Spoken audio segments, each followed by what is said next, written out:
हिंदवी स्वराज्याचे सरसंस्थापक छत्रपती शिवरायांना मानाचा मुजरा करतो. भारतीय राज्यघटनेचे शिल्पकार भारतरत्न डॉक्टर बाबासाहेब आंबेडकर यांना मानवंदना अर्पित करतो. आज आपली सगळी प्रक्रिया पार पाडण्याकरता या ठिकाणी उपस्थित झालेले गुजरातचे माजी मुख्यमंत्री आदरणीय रुपाणीजी, त्यांच्यासोबत आलेल्या भारताच्या वित्तमंत्री आदरणीय निर्मलाताई सीतारामनजी, आपले अध्यक्ष चंद्रशेखर बावनकुळेजी, माननीय विनोद तावडेजी, माननीय शिवप्रकाशजी, मंचावर उपस्थित असलेले सन्माननीय आशिष शेलारजी, प्रवीण दरेकरजी, या ठिकाणी आपल्या सहयोगी पक्षाचे जनसुराज्याचे विनय कोरेजी, त्याचप्रमाणे युवा स्वाभिमानचे रवी राणाजी, रासपचे रत्नाकर गुट्टेजी, आपल्याला ज्यांनी समर्थन दिलं ते एकमेव अपक्ष आमदार शिवाजी पाटील, भारतीय जनता पक्षाचे विधानमंडळातील माझे सर्व ज्येष्ठ सहकारी, कोर कमिटीचे सर्व सदस्य, माझ्या सर्व भगिनी आणि बंधूंनो, सर्वप्रथम आपल्या सर्वांचे मी आभार मानतो की आपण एकमताने या ठिकाणी विधिमंडळ गटाचा नेता म्हणून माझी निवड केली आणि ही निवड प्रक्रिया करण्याकरता या ठिकाणी आलेले माननीय रुपाणीजी आणि माननीय निर्मला सीतारामनजी यांचे देखील अतिशय मनापासून मी आभार मानतो. खरं म्हणजे आपल्या सर्वांना याची कल्पना आहे की यावेळची निवडणूक एक अतिशय ऐतिहासिक अशा प्रकारची निवडणूक राहिली आहे आणि या निवडणुकीचं विश्लेषण करायचं झालं तर मी असं म्हणेन की या निवडणुकीने एक गोष्ट आपल्यासमोर निश्चितपणे ठेवली आहे, ती म्हणजे एक है तो सेफ है आणि मोदी है तो मुमकिन है.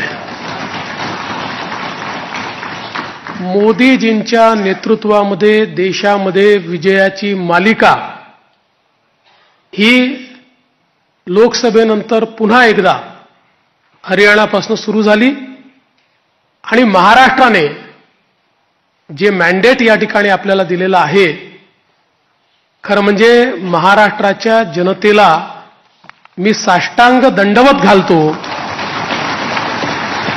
अशा प्रकारचं मॅन्डेट महाराष्ट्राच्या जनतेने आपल्याला दिलेलं आहे. विशेषतः या संपूर्ण प्रक्रियेमध्ये आपल्यासोबत पूर्णपणे तनमनाने या ठिकाणी असलेले महाराष्ट्राचे मुख्यमंत्री माननीय एकनाथराव शिंदेजी आणि महाराष्ट्राचे उपमुख्यमंत्री सन्माननीय अजितदादा पवारजी यांचे देखील मी अतिशय मनापासून आभार मानतो आणि तद्वतच आमचे आरपीआयचे नेते रामदास आठवलेजी आणि आमच्या सगळ्या मित्रपक्षांचे देखील मनापासून आभार मानतो. खरं म्हणजे अतिशय महत्त्वाचं अशा प्रकारचे वर्ष आहे. एकीकडे आपण सगळे लोक ज्या प्रक्रियेतनं निवडून येतो ती प्रक्रिया ज्या संविधानाने आपल्याला दिली, भारतरत्न डॉक्टर बाबासाहेब आंबेडकरांनी तयार केलेलं आमचे संविधान, या संविधानाची 75 वर्ष पूर्ण होत आहेत आणि म्हणून सर्वार्थानं एक अत्यंत महत्त्वाचं अशा प्रकारचे वर्ष आहे. कारण आपल्याला कल्पना आहे की देशाचे प्रधानमंत्री माननीय मोदीजी हे देखील नेहमी सांगतात की कुठल्याही ग्रंथापेक्षा, धर्मग्रंथापेक्षा माझ्याकरता भारताचं संविधान सगळ्यात महत्त्वाचं आहे आणि एक असं संविधान की ज्या संविधानाने प्रत्येक भारतीयाला जगण्याचा, मोठं होण्याचा, समृद्ध होण्याचा अधिकार दिला आणि भारताला जगातले एक उत्तम राष्ट्र म्हणून प्रस्थापित करण्याचं काम केलं. अशा या संविधानाच्या 75 वर्ष पूर्ण होणाऱ्या अमृत महोत्सवी वर्षात पुन्हा एकदा या ठिकाणी आपण सरकार स्थापन करतोय. दुसरं, आपल्या सर्वांना कल्पना आहे की ज्यांनी समस्त हिंदुस्थानामध्ये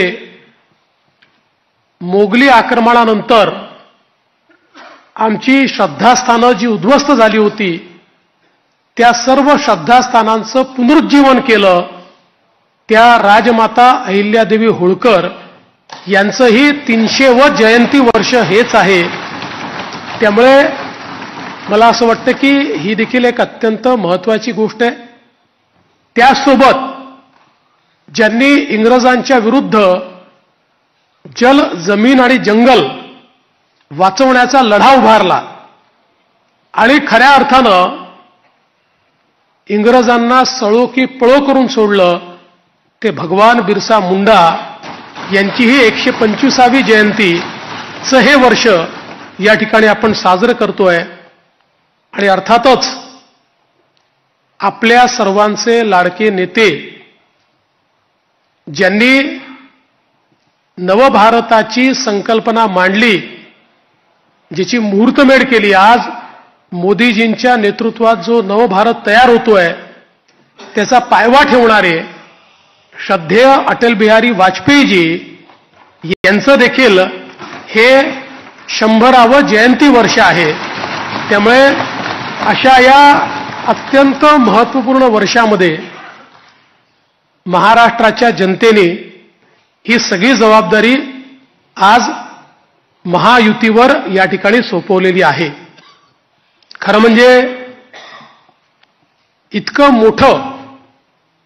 इतका मोठा जनादेश हा आपल्याला या ठिकाणी जनतेने दिलेला आहे की या जनादेशातून मी एवढंच म्हणेन की आनंद आहे, पण त्याहीपेक्षा जबाबदारी आपली वाढलेली आहे.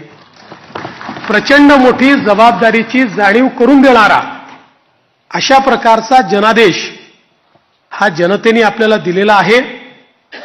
आणि विशेषतः आपल्या लाडक्या बहिणी असतील, आपले लाडके भाऊ असतील, आपले लाडके शेतकरी असतील, आपले लाडके युवा असतील, या सगळ्यांनी आणि समाजातल्या दलित, वंचित, ओबीसी, आदिवासी सगळ्यांनी जो जनादेश आपल्याला दिलेला आहे त्या जनादेशाचा सन्मान राखण्याचं काम हे आपल्याला करावं लागणार आहे.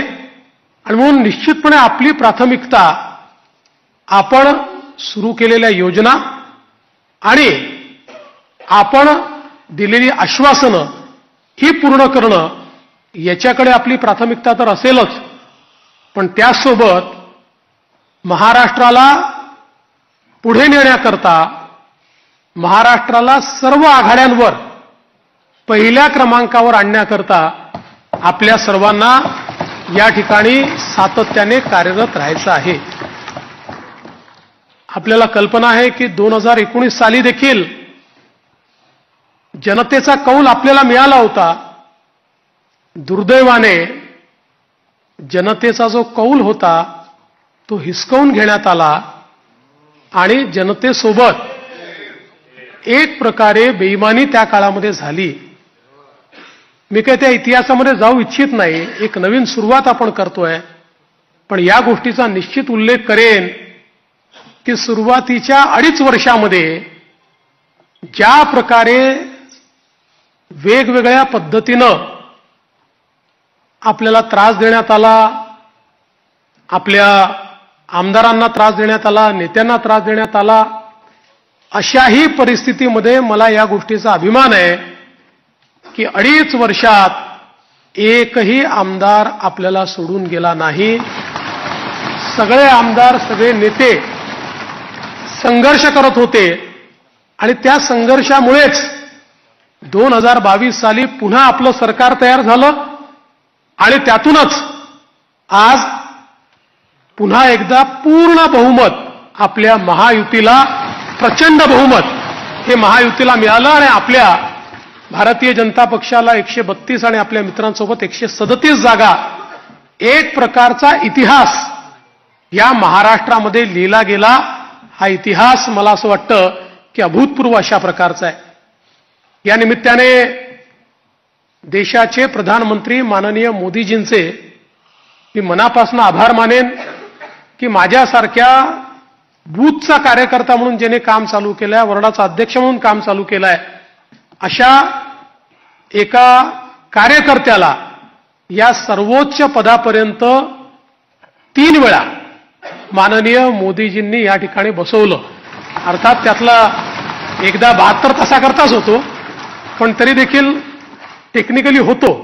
त्याच्यामुळे 3 वेळा मला महाराष्ट्राच्या मुख्यमंत्री पदावर बसण्याचा मान सन्मान त्यांनी दिला.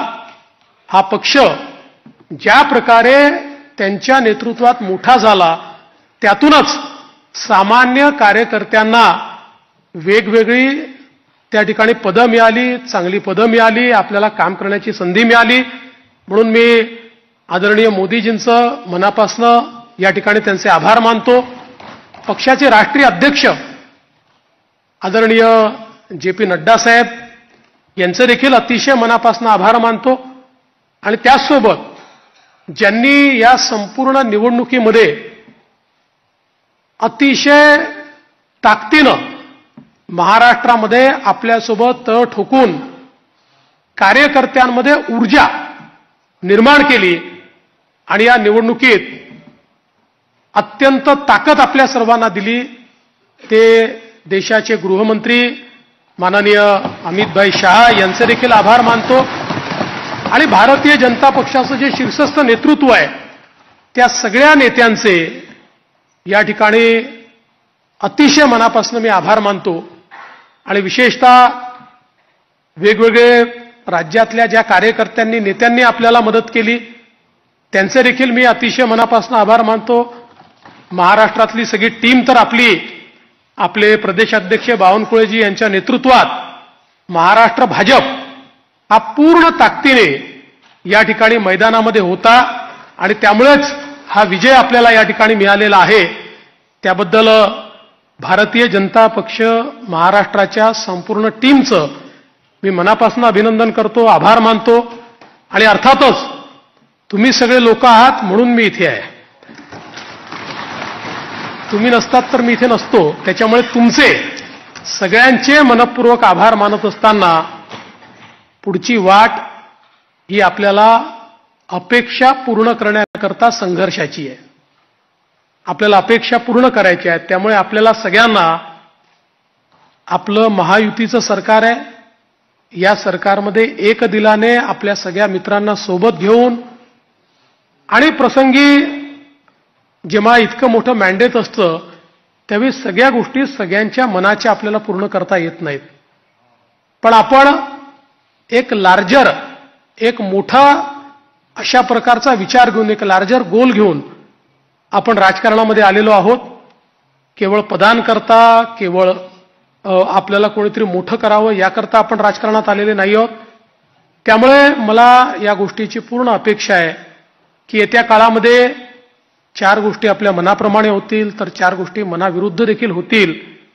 पण तरी देखील एका लार्जर इंटरेस्टमध्ये आपण सगळे एकत्रितपणे काम करू आणि आपली शक्ती काय आहे ही शक्ती निश्चितपणे या ठिकाणी आपण दाखवून देऊ. आज या निमित्ताने पुन्हा एकदा आपल्या सगळ्यांचे आभार मानत असताना महाराष्ट्रातल्या दीन, दलित, गोर, गरीब, आदिवासी, शेतकरी, शेतमजूर, महिला, ओबीसी, अल्पसंख्याक सगळ्या समाजाला या ठिकाणी मी आश्वस्त करू इच्छितो की महाराष्ट्राच्या सर्वांगीण उन्नतीकरता, महाराष्ट्राच्या प्रगतीकरता 24 तास आमचं सरकार काम करेल आणि महाराष्ट्रातल्या सामान्य माणसाच्या आशा, आकांक्षा, अपेक्षा या निश्चितपणे पूर्ण करण्याचं काम आम्ही करू. पुन्हा एकदा आपल्या सर्वांचे आभार मानतो. माननीय देशाचे पंतप्रधान नरेंद्र मोदीजी यांचे मनापासून आभार मानतो आणि माझं बोलणं संपवतो. धन्यवाद. जय हिंद, जय महाराष्ट्र.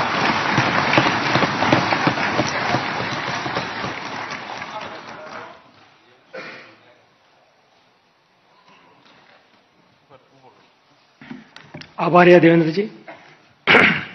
विधिमंडळ पक्षातील सर्व आमदारांना विनंती आहे की आता थोड्या वेळाने देवेंद्रजी खाली छत्रपती शिवाजी महाराजांना हारार्पण करतील तर आपण तिथं लाईनअप करून घेऊ.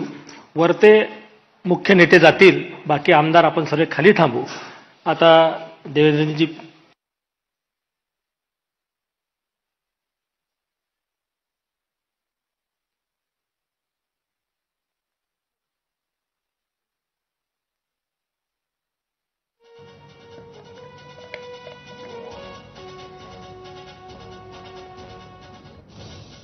तर देवेंद्र फडणवीस हे महाराष्ट्राचे मुख्यमंत्री होणार यावर शिक्कामोर्तब झालेला आहे.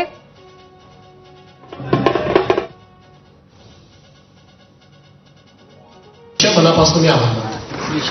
आपण सर्व आमदारांना विनंती आहे आपण खाली शिवाजी महाराज खाली जाऊ. धन्यवाद. जय हिंद, जय महाराष्ट्र.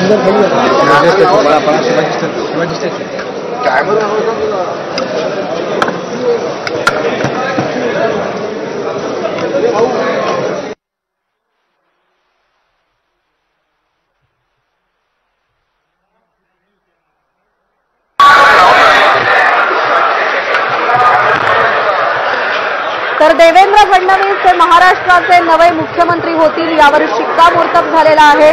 पंतप्रधान नरेंद्र मोदी यांच्या उपस्थितीत उद्या संध्याकाळी 5 वाजता आझाद मैदानावर